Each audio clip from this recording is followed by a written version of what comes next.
Good evening, everybody. Welcome. Happy New Year, number one. Happy New Year to you all. Welcome to Wrestleview Live number 97. I am Mike Tedesco, here to bring you the recap of the WWE Day 1 pay-per-view event, which I had heard that WWE really wants to try to make this into like a featured big-time, upper echelon type event. And I have to say, tonight really didn't disappoint. That was something. That was definitely a spectacle. There's a lot. There's a lot going on with this show. There's a lot of changes. COVID-19 reared its ugly head again on the first day of 2022, but WWE more than made up for it with a surprise finish. We'll talk about it all. Let me say hello to all the people in the chat room real quick. We have Andrew Elder here. Hello, Mike. Hello, Andrew. We have Grash in the chat room tonight. We got Goosey. I saw Goosey in there. We got Quentin Walters, our number one guy. We got Randy Torcola in the chat room. All right. Man. So it's no co-host tonight. Yeah. So looks like Liliana has the flu. So Victoria has been dealing with her all night. And in fact, just so you know, 2022 is no different than 2021. Like 10 minutes after the ball dropped, Liliana just puked everywhere. So it was like, all right, well, that's how our year is starting off. Perfect. So it's just me tonight. I did invite the great Roy Nemmer on. Hopefully he sees his messages and will just randomly pop in. Who knows? You never know who will pop in on Wrestleview post Raw. I think I need this over here. This isn't even a working remote. This is Liliana's fake remote, so she doesn't change the channels all the time. Don't tell her, though. Hi, Corey. Hello. Yeah, it stinks, Andrew, but, it is what it is. She's never been sick before, so I guess, she's 26 months old now, so it's been coming. It's been coming. And it's not COVID. It's definitely not COVID. We've been tested already. We're fine. There's no COVID in this house, thank God. There's a lot of people with COVID, though. And one of them is the WWE Universal Champion, Roman Reigns. Came out around 6 o'clock or so this evening, 6 o'clock Eastern time. 2 hours before day one is getting ready to start, Roman Reigns announces that he has tested positive for COVID-19. Obviously, a very, very scary situation. Being that he suffers from leukemia, which impacts your immune system. We wish him all the best. I know I have no doubt he's going to be okay, and he's going to come back, and he's going to have his matches and continue on with his title reign. But that means that Brock Lesnar versus Roman Reigns did not happen tonight. So what do you do with Brock Lesnar? Well, the only thing you can do that Brock Lesnar versus Roman Reigns was the marquee match of the night. This fatal four-way that we had going into it with Big E, Seth Rollins, Kevin Owens, and Bobby Lashley, it was built well. I have to say, I didn't hate the build, and I was really looking forward to the match, but it wasn't like a key match. Like, I gotta see this match. It's gonna be incredible. I figured it'd be very good. But now, all of a sudden, we lost our marquee match, and now our main event is that fatal four-way, and Brock Lesnar is not on the card, who's obviously the biggest presence in the company. So they put Brock Lesnar in a WWE title match, making it a fatal five-way. Now, traditionally, what happens whenever a major match isn't able to be pulled off, like let's say somebody gets injured, heading into it, WWE does hot shot big finishes. They've done it in the past, and it's the right thing to do. The audience is expecting this match, and you got to give them something comparable to it. So they put Brock Lesnar in this match, and not only did they put Brock Lesnar in the fatal five-way, he won the WWE Championship by pinning Big E. Brock Lesnar on the first day of 2022 is your new WWE Champion. So before I get really going off on this show, let's run down the entire card. let's so I'll give you the results and then we'll just go through it match by match because this was a pretty darn good show. So on the kickoff show, Sheamus and Ridge Holland beat Cesaro and Ricochet. Oh my God. I don't know how many people caught the kickoff show here, but I got to find Ridge Holland real quick on Twitter because what happened to him, ooh, was nasty. I got to find the GIF of Let's see if they have it here. Yeah, here it is. Oh boy, this was nasty. So what Cesaro and Ricochet were doing, and I'm just going to talk while I get ready to share this. What Cesaro and Ricochet were attempting to do was do a double team. Like Cesaro just lifts Ricochet up and has him do a splash, and he's supposed to land on Ridge Holland. Well, that didn't quite go according to plan. As you see, oh my God. Like in slow motion, it just looks so much worse. Ricochet didn't rotate all the way, and his foot landed right on Ridge Holland's face, obliterating his nose. Poor Ridge Holland. He had just really gotten back from that horrific knee injury. That really, really awful knee injury on, that's not what I wanted, on NXT that took him out for a while. And on one of his first matches, he gets his face obliterated. I mean, look at the aftermath there. It's obviously a broken nose. Really, really nasty. Really, really nasty. Oh my God. I can't imagine that he's going to be able to come back. I mean, really, when I saw the footage of it, because I didn't catch all the pre-show and I missed this match. When I saw the footage of it, immediately my mind flashed back to Joey Mercury at Armageddon in 2006, when I think it was Jeff Hardy comes off the ropes and kind of seesaws the ladder into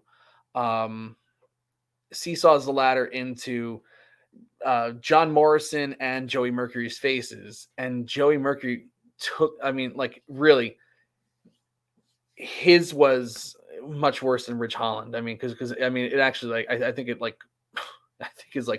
cut him down to the bone. That's how bad that was.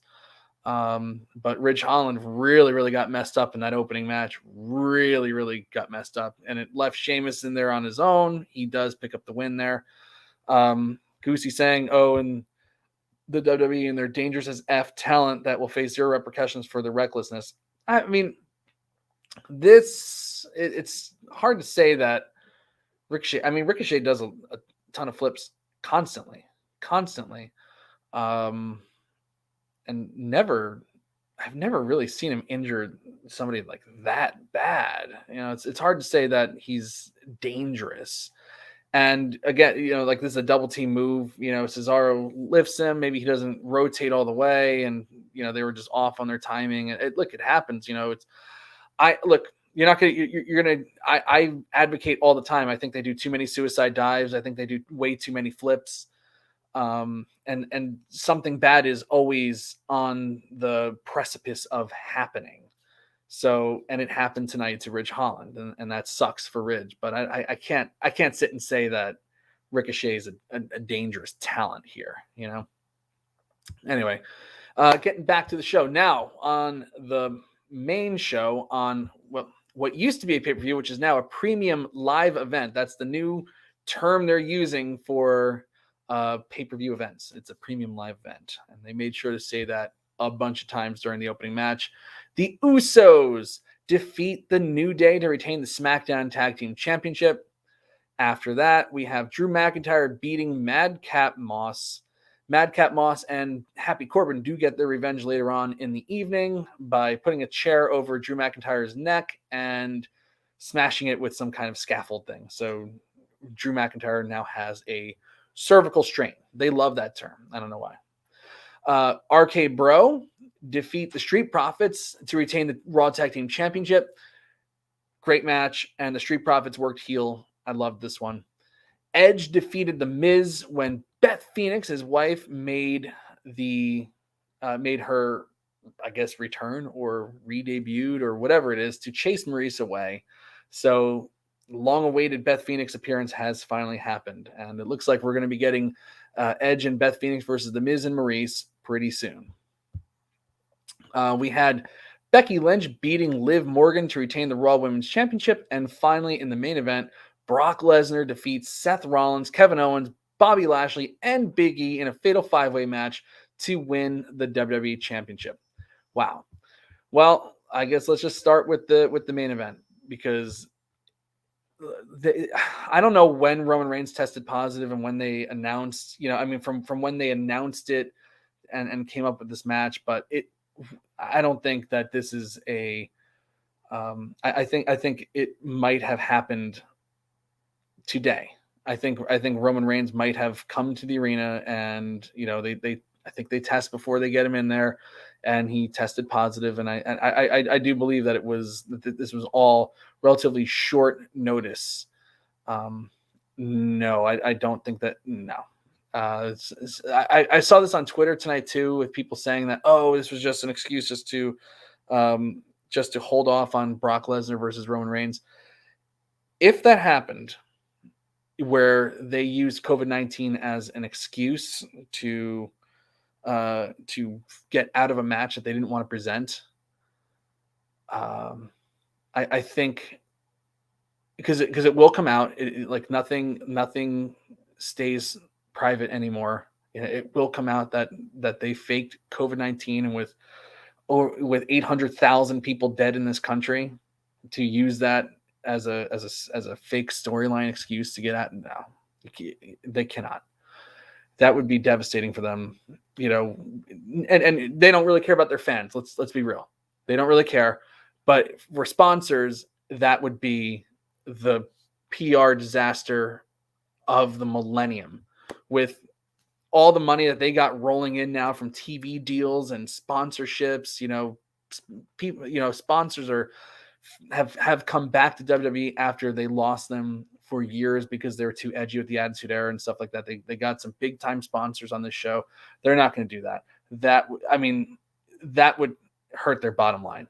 Again, I don't think they really care about their fans per se, but they definitely care about their sponsors and their shareholders, and that would be devastating.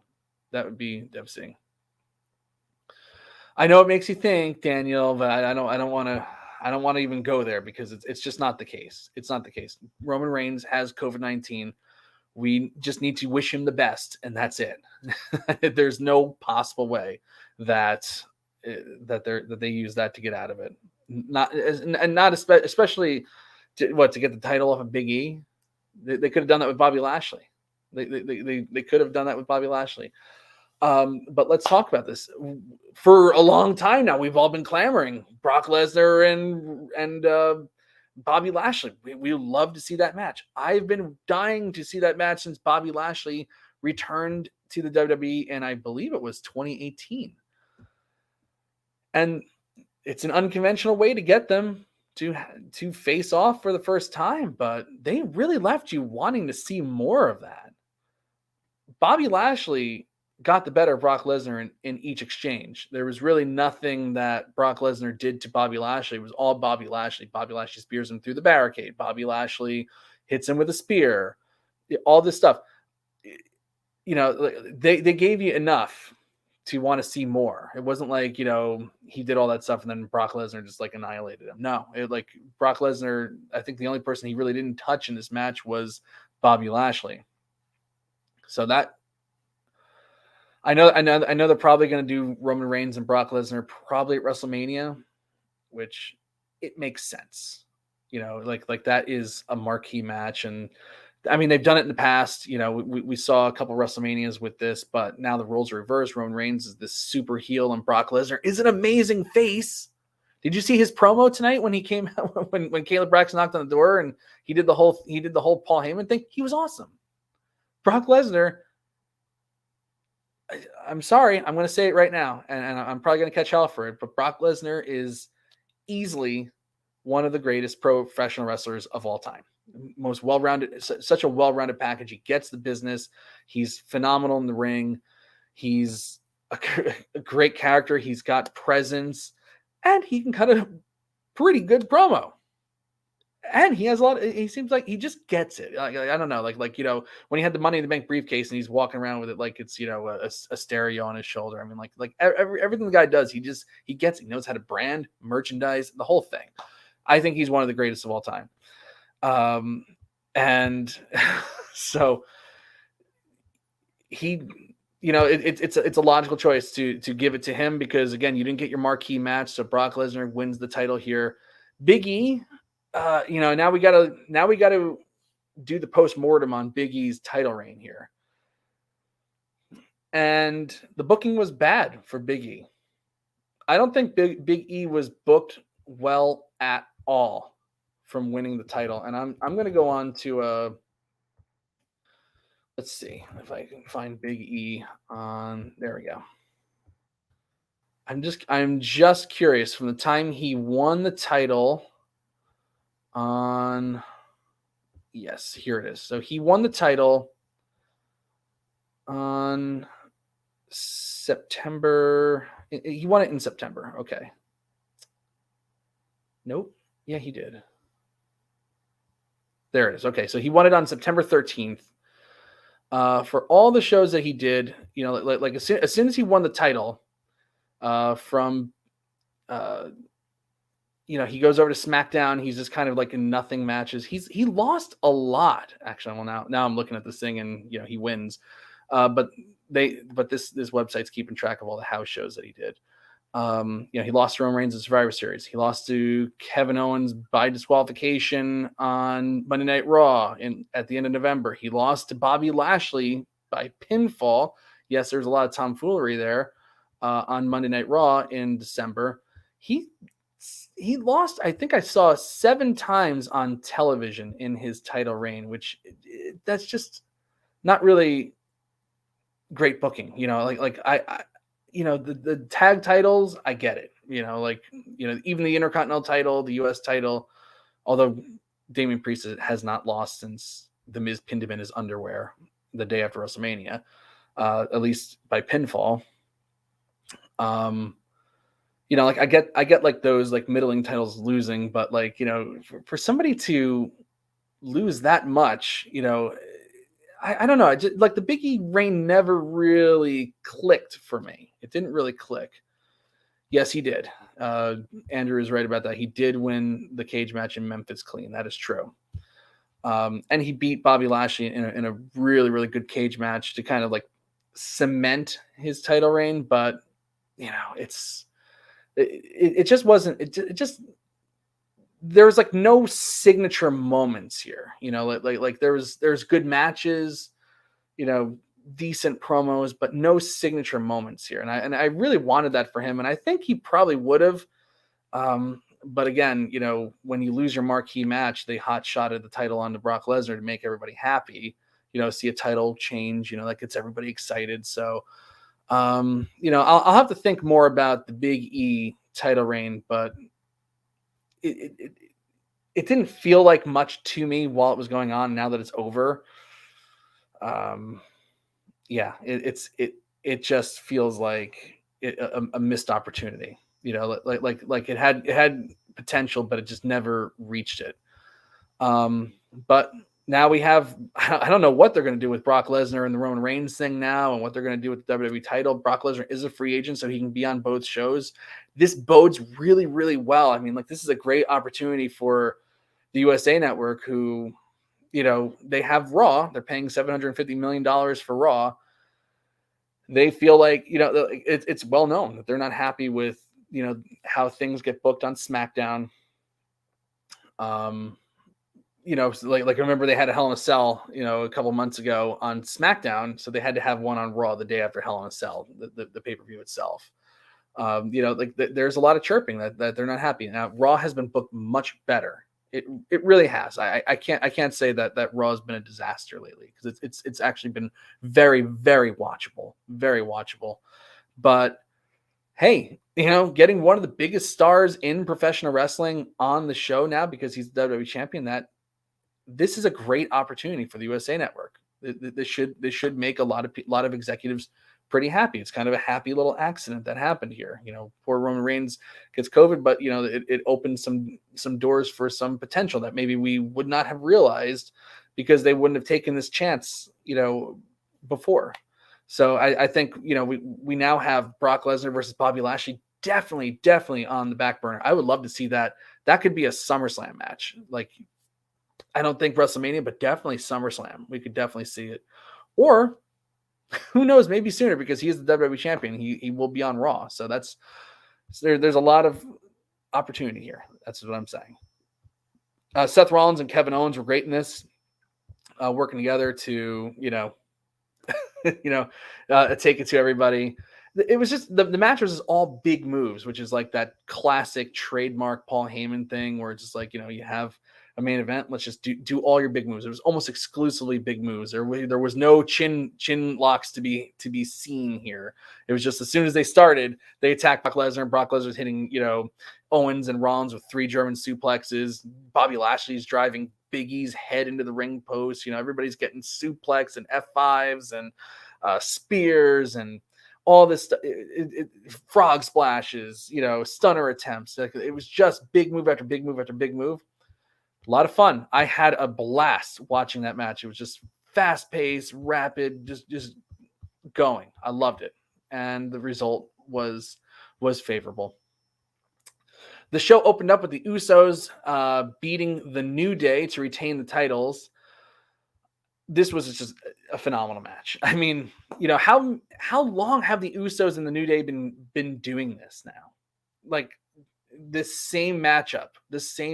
Yes, Quentin Walters is 100% right. Please like and subscribe, or else you'll get the treatment.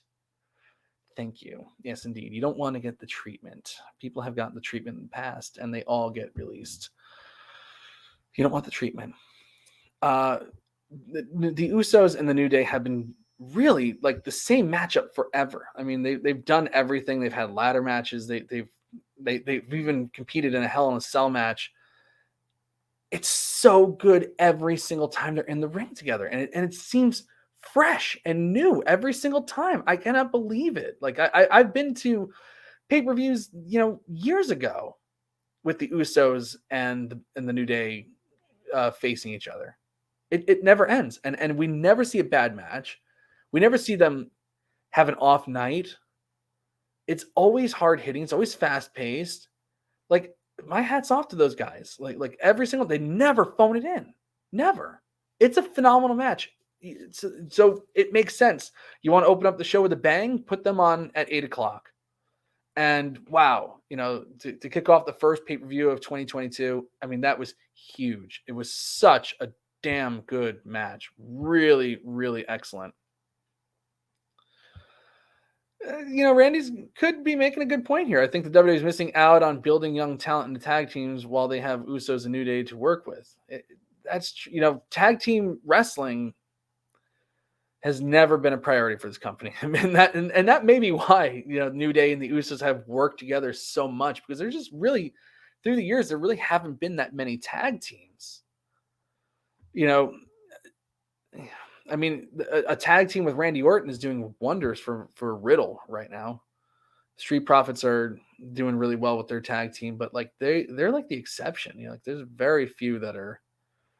And sometimes you have tag teams like the Mysterios, and they just spend all their time losing. It's like, or the Dirty Dogs, like they're just there to enhance like the two teams that are on each roster, I suppose.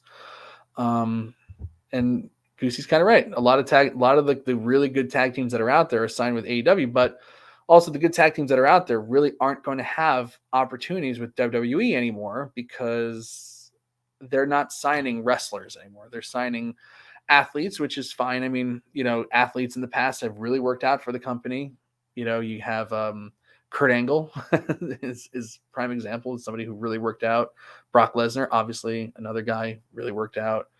Roman Reigns, a football guy, but he's also a wrestling guy, so that's kind of a moot point there. But athletes in the past have worked out. I don't know how every single one of them are going to work out, but that's the damn direction they're going in now. So we'll see how it goes.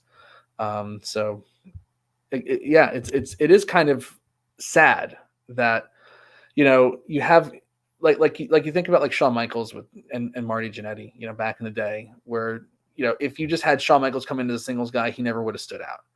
But he was able to, have all of his weaknesses kind of hidden, in a tag team with Marty Jannetty, who also had weaknesses that were hidden because neither were in the ring long enough to be exposed. You think about like Edge and Christian. Edge and Christian are both great professional wrestlers, but when they first came in, they were a tag team, partly because, I guess they were friends and stuff like that, but also because it's like, let them develop, let them find themselves, let them get comfortable in the ring, being before an audience, and hone their craft, before we turn them into singles guys. And that worked out.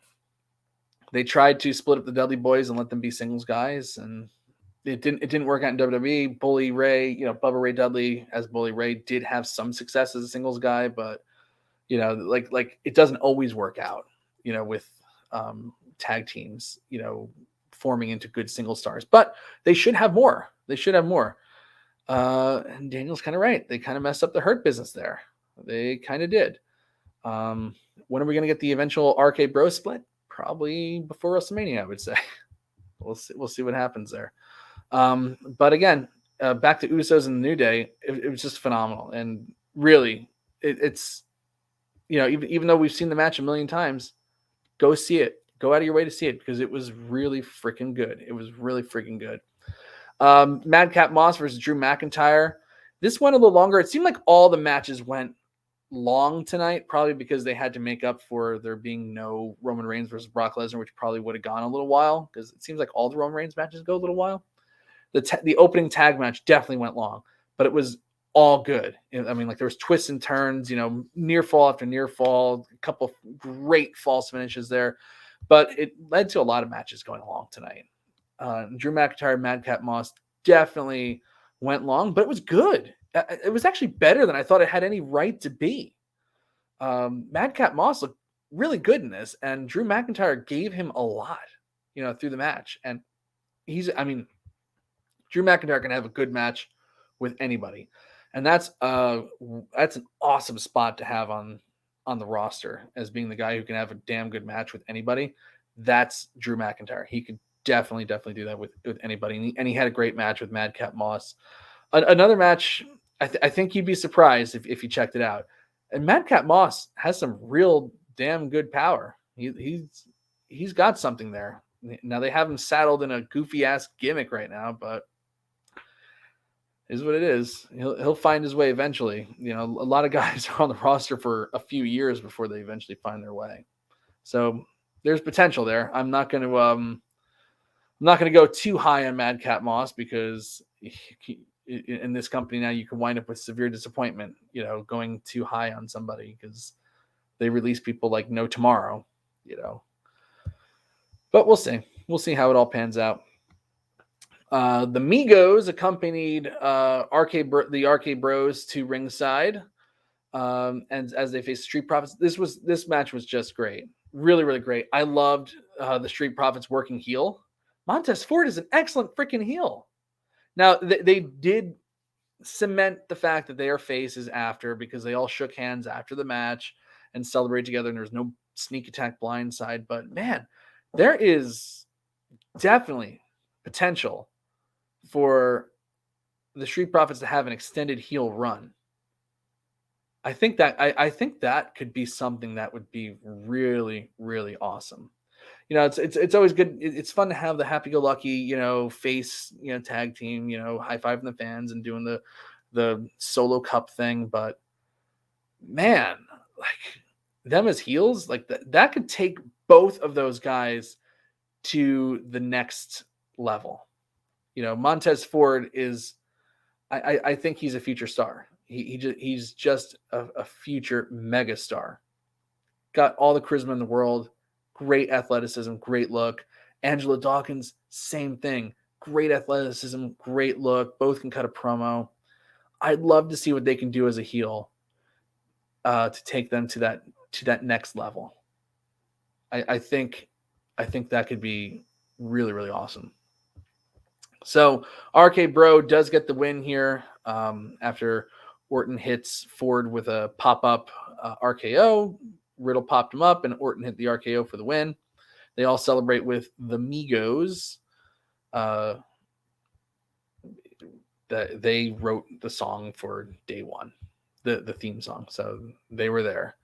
I don't know who the Migos are, but last year I didn't really know who Bad Bunny was, and now I know who he is. So I'm not gonna pass any judgment on what is good music now for sure, because I am like way out on it now.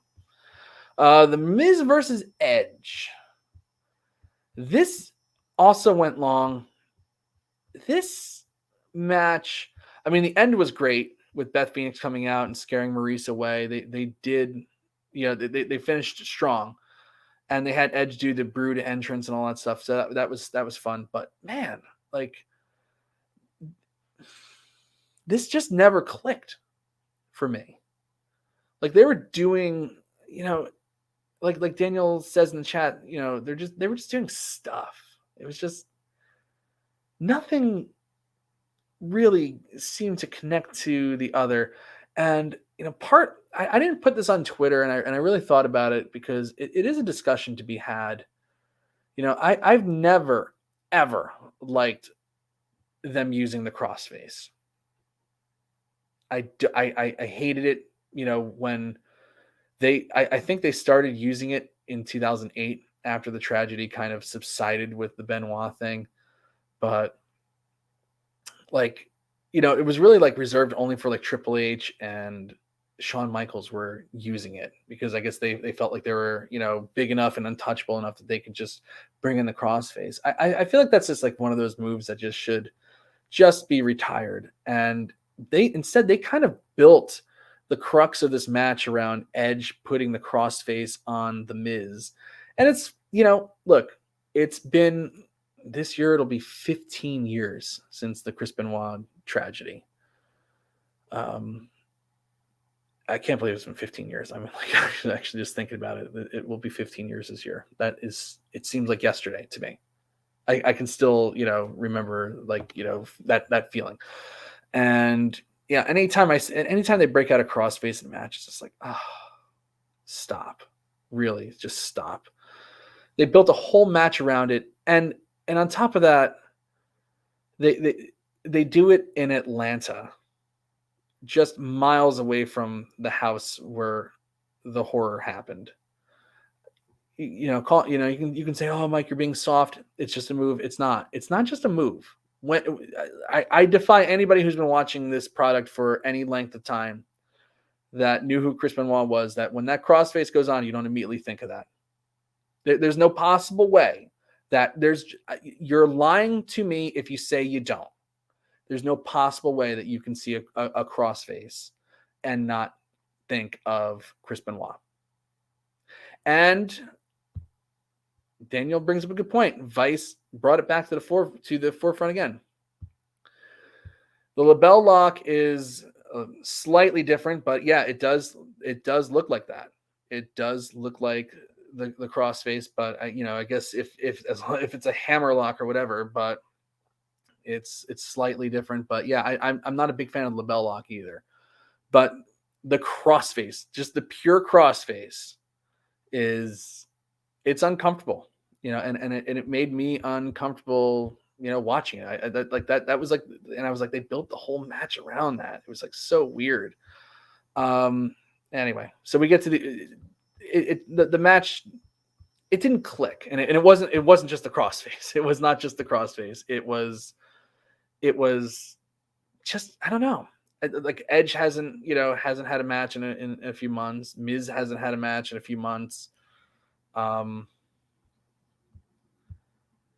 They were doing. I mean, Daniel Bryan was doing it for a little bit, which I didn't really like, and it did mess up his neck.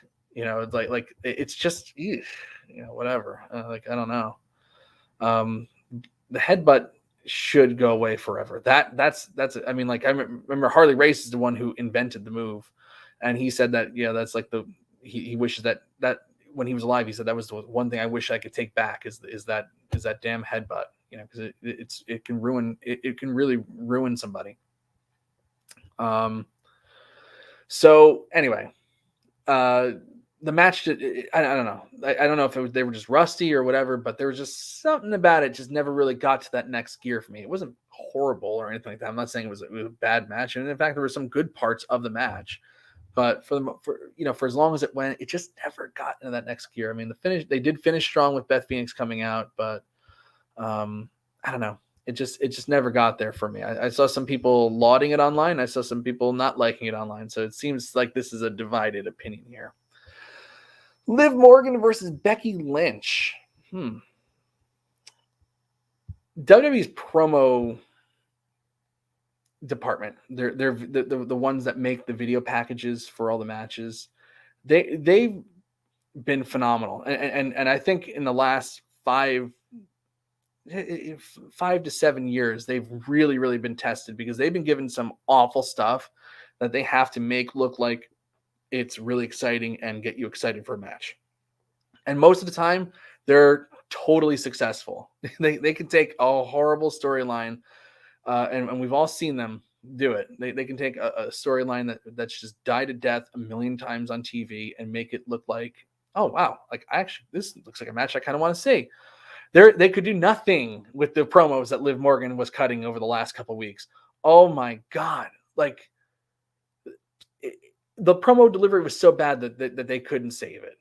And when she came out tonight, she had no reaction. Like I'm tired of like whenever they have a woman as a face, like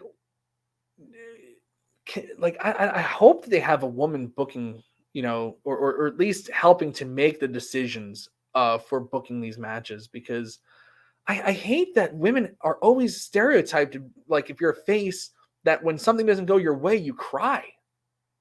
Like I remember a couple years ago, they had Nia Jax when she was briefly a face, and I think it was Alexa Bliss that was fat shaming her, and she was doing that thing where she's screaming and crying. It was just like, that is not what you want to see. That is not what you want to see at all.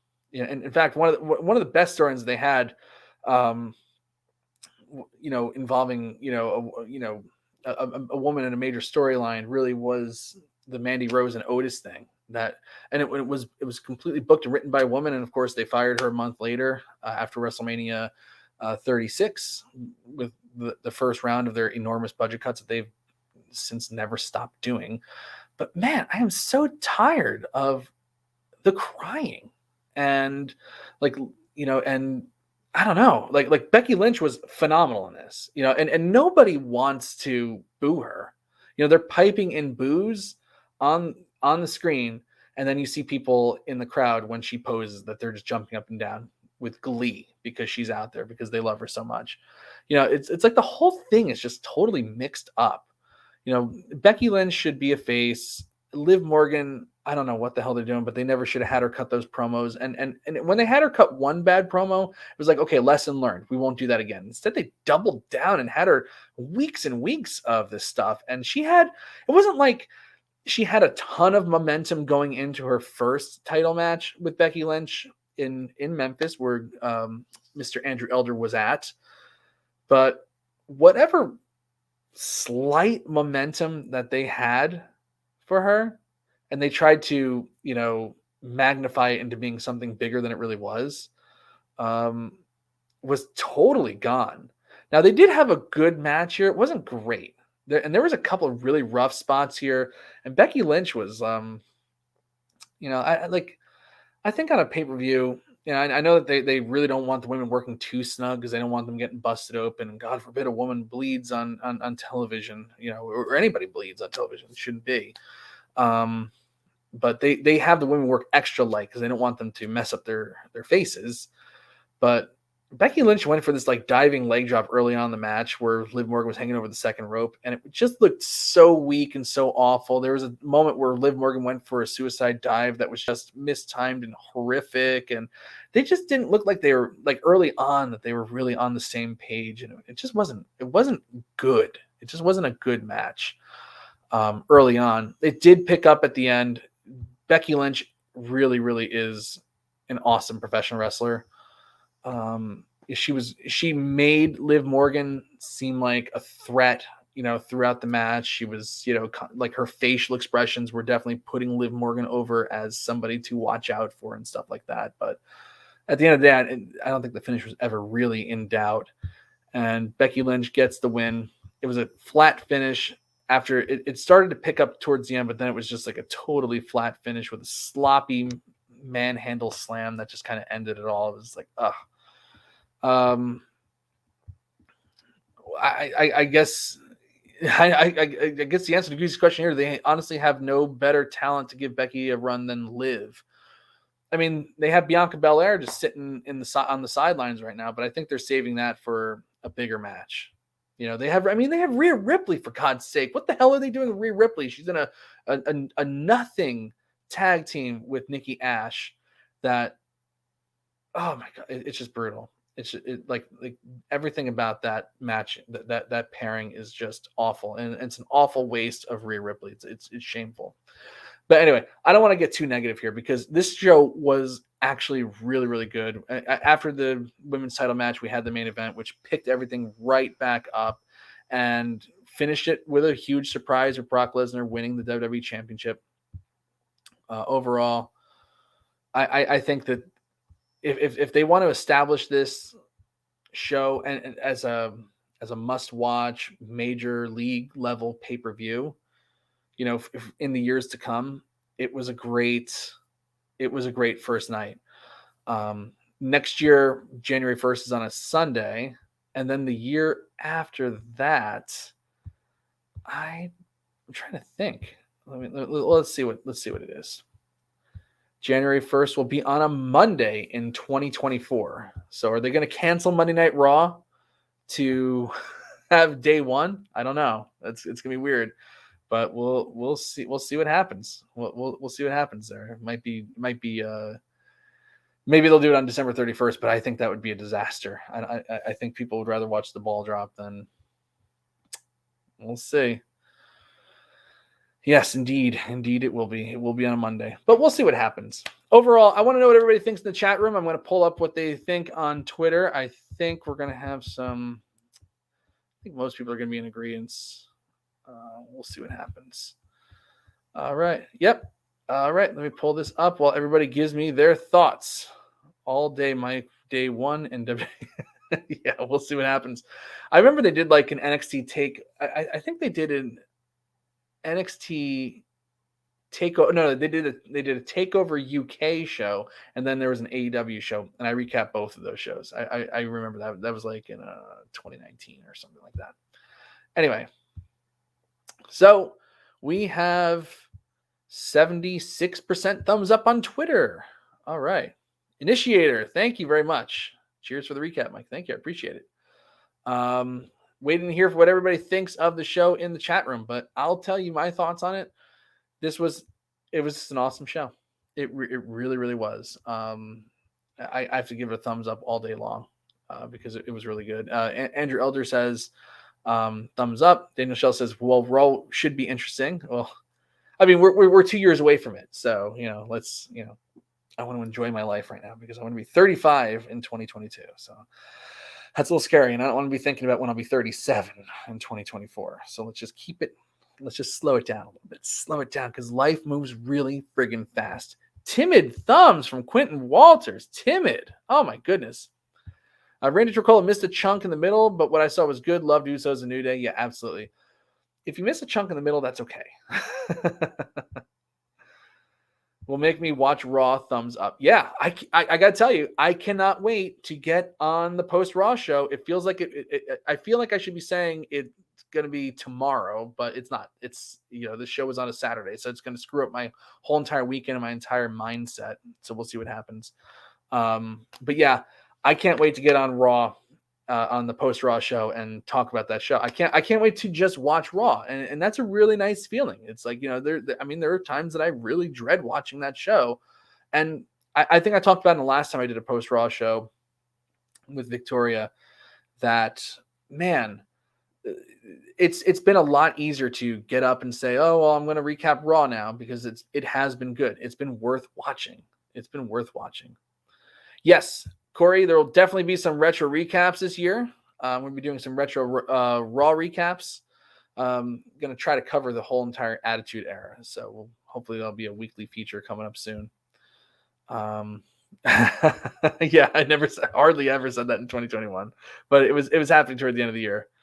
Thank you, Andrew. If I need a guest host, hopefully, Liliana will start to be feeling better pretty soon. So we'll have Victoria on for the first show post Raw of the year. We're getting close to it. All right, everybody. I'm going to sign off here, but I thank you all for sticking with me as I did a solo show tonight. Hope you enjoyed the show. Please, if you enjoyed the show, please like the video. If you're not subscribed to the channel, please subscribe. We will be back with the post Raw show on Monday, which is not tomorrow. It's tomorrow is Sunday. Monday is when the post Raw show is happening. I can't wrap my head around this yet, but we'll get there eventually. I'm Mike Tedesco. I really appreciate you all hanging out with me tonight. Be well, everybody, and we'll see you on Monday. Be well.